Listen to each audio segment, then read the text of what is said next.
They did this shit.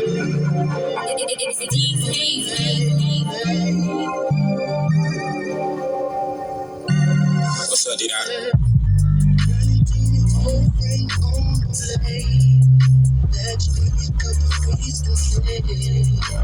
Said he seen his old bitch getting unloaded, red punch, no in the way.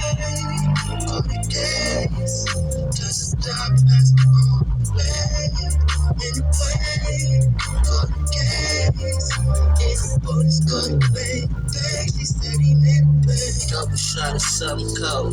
Moment my mama the paint roll. Case closed, low bitch toes.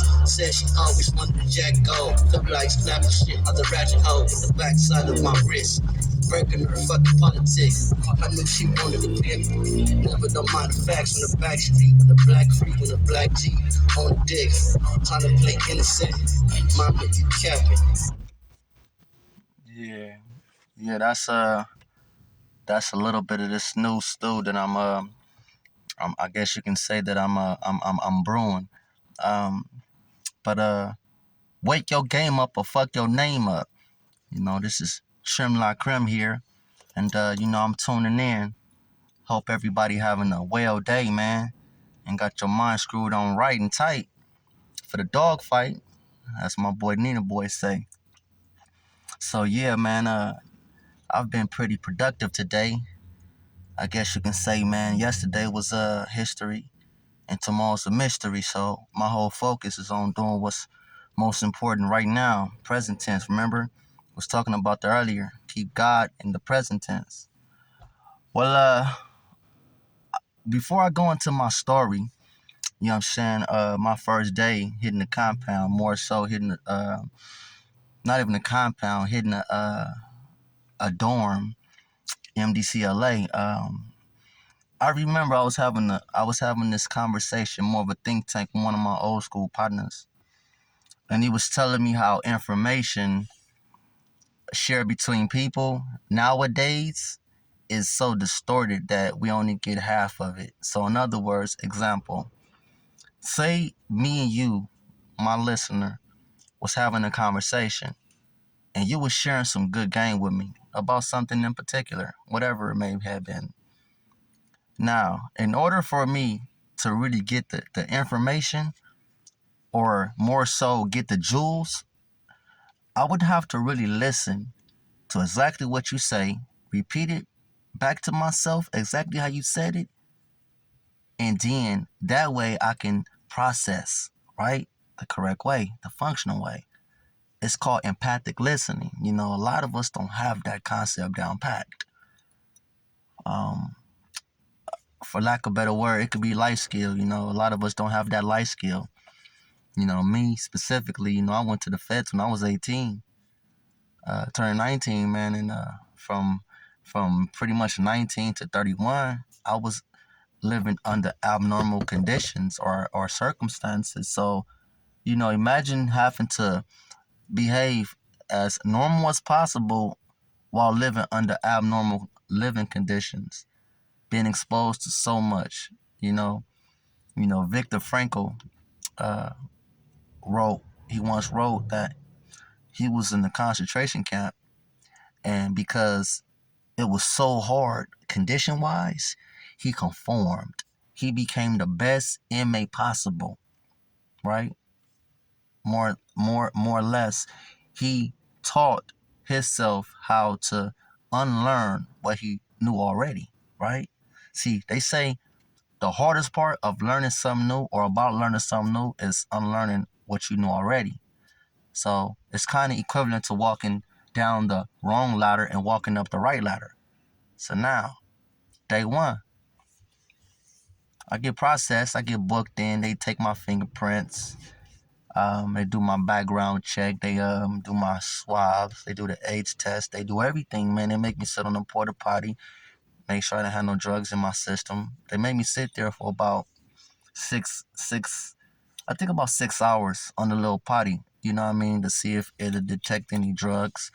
And then, of course, going through the process, asking if I'm a non-affiliate or if I'm affiliated or if I want to be like PC'd, considering the state compared to the feds, or California state compared to the federal system, California state have S&Y yards. Now they don't.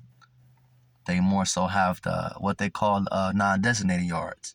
But the feds don't have either or. They just have compounds. Now imagine going on a compound and you only have 10 days roughly to get your paperwork. I don't give a fuck if it's pre-trial. It could be MDC. If you don't got no discovery, no PSI, no actual police report, you're going to get booked. And see, because the concept is this, the inmates, when they say the inmates run the compound, this is the truth. Because these inmates live here. This is their life. And so the police come and go. And so the thing with the police, the staff is this. As long as you don't front them off, lack of a better word, they'll allow you to behave how you need to behave in order to coexist to make their job easier. So now, imagine, fresh 18, walk through the dorm. I think it was 5 South. No, it was not 5. It was 6 South. My first dorm, MDCLA, Alameda, and Liso. Walk in the dorm. You know, now as soon as you walk in the dorm, to your left, there's the phones, 3 phones. To your right, there's the CO station or the jailer, because they're not COs, they're jailers. They're not even federal. They're just jailers. Now, and then straight in front of you, there's there's the benches. There's people that's playing chess, etc., etc. Now, when you walk in a little bit and you look direct to your left, you'll see like the microwave ovens, the microwaves, but then you'll see a rec deck, now, which has a basketball court, etc., etc. Now, when you look up, you'll see one tier. Now, one tier is probably about 10 stairs. It's not that high, but they have the cells, and they have the TV rooms, and they have the staff lounges, and they have the other, corridors. Being said, I walk in. As soon as I walk in, 2 big old black niggas walk up on me, right? I'm thinking they about to bang on me because of the county jail etiquette. And they didn't even bang on me. They're like, how you doing, brother? Assalamu alaikum. I said, wa alaikum salam. They're like, yeah, what? Because they gave me a little card. They're like, what bed you, what's your cell? So police have nothing to do with what's going on. So inmate protocol right now. So they lead me to my cell area. So it's all good, man. It seemed real clean. It seemed real functional. It seemed easy dealing with, and everybody club fed. So I don't even notice what's going on. It's a setup. The setup is so smooth. See, one thing about the feds, man, they're subtle. They teach you how to be subtle on your criminal activities, man. Being said, real nigga shit. So anyways, I get to my cell. Now I done been to the pen at this time, so I know not to just set my bedroll down on the bed and do none of that until I be introduced. But when I go in a cell, a nigga already up in here and he braiding somebody here. But it's 2 niggas in the cell, and then there's somebody else sitting on a stool in front of the cell. And it smell like buds and everything, right? And when I walk up in there, it's red rags. Well, not red rags, but it's like more like pillowcases that have been dyed red. That's all over the cell, and then over the light. That's making the light look red. And it's dope as fuck, but I can test a blood cell. So when I walk up in there, they and me like, where you from, blood? Threw me off a little bit, right? Because I told these folks that I'm a Crip. I just came in here with 10 of my homies, cuz. Like, what the fuck? Y'all finna put me in a blood cell? So what's popping?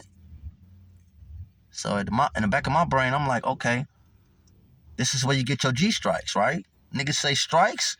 This is where you get your G-strikes. I'm just finna stand up. I don't give a fuck. And I hadn't talked to my mom yet, and I'm in a fresh federal facility, and I don't got none of my homies here, and these niggas talking about where I'm from. Guess what I said? I'm from Harlem Crip. And they're like, is that right? Well, your homies is upstairs. Damn, that fucked me up. You wanna know why?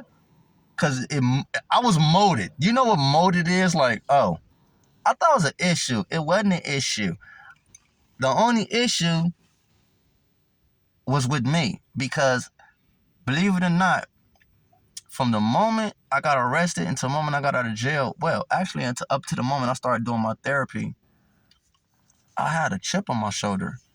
I lived with that shit. And I expected everybody to see my flaws. It's equivalent to when you brush your teeth and you got a pimple on your face, right? And it's like you see the pimple and you're like, fuck.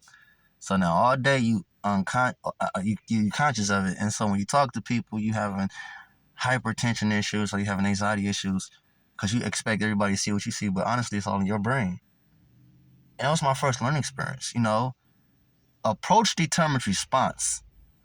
Anything we doing in life, excuse me, anything what's going on or anything we doing in life, we have to be mindful of. And somebody was calling me.